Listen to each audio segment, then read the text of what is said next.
আসসালামু আলাইকুম। আজ আমরা এসেছি মাদ্রাসাতুল মারওয়া। এই মাদ্রাসাটি একটি সুনামধন্য মাদ্রাসা। এই মাদ্রাসা এত তাড়াতাড়ি নামকরণ হয়েছে যে ছাত্রছাত্রীর সংখ্যা আলহামদুলিল্লাহ অনেক বেড়েছে। লেখাপড়া ভালো বলে এই মাদ্রাসাটি এত নাম।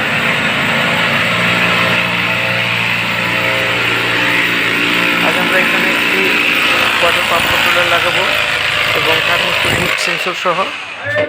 তাই আমরা এখানে একটু ফুটো করা হয়েছে সেন্সর কেবল টানার জন্য, আর অটো সুইচটি লাগানোর জন্য মার্কিং করা হচ্ছে। আমরা এখানে অটো সুইচটিকে লাগাবো এবং পাম্পের সাথে কানেকশন করবো। আমাদের অটো সুইচটি লাগানো হয়েছে। এখন আমরা চলে যাব ছাদের উপর থেকে যে সেন্সর কেবলটি ফালানো হবে সেটিকে আমরা এটার ভিতর পর্যন্ত নিয়ে আসব।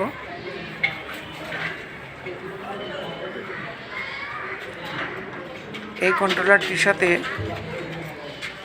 থার্মোস্ট্যাট সেন্সর লাগানো আছে। যদি কখনো এই পাম্পটি রিজার্ভ ট্যাঙ্ক থেকে পানি না থাকে অথবা পাম্পটিতে হাওয়া ধরে, তাহলে পাম্পটি গরম হয়ে যায়।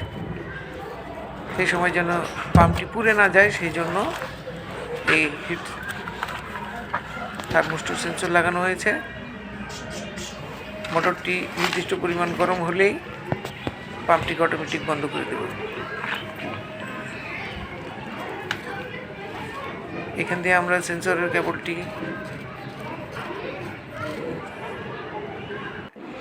সুইচ পর্যন্ত নিয়েছি। সুইচটিকে চালু করা হয়েছে। এখন আমরা ছাদে চলে যাব। সেখানে গিয়ে আমরা সেন্সর কেবলগুলোকে ট্যাঙ্কির ভিতরে লাগাবো।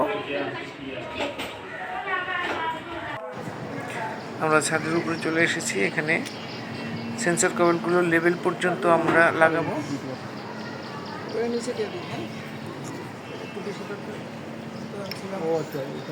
ট্যাঙ্কির মাপ অনুযায়ী লেভেল দিই আমরা, যাতে ট্যাঙ্কিতে সবসময় অর্ধেক ট্যাঙ্কি পর্যন্ত পানি থাকে। সেট আপ করে থাকি, তাহলে আমাদের সেট আপ শেষ হবে।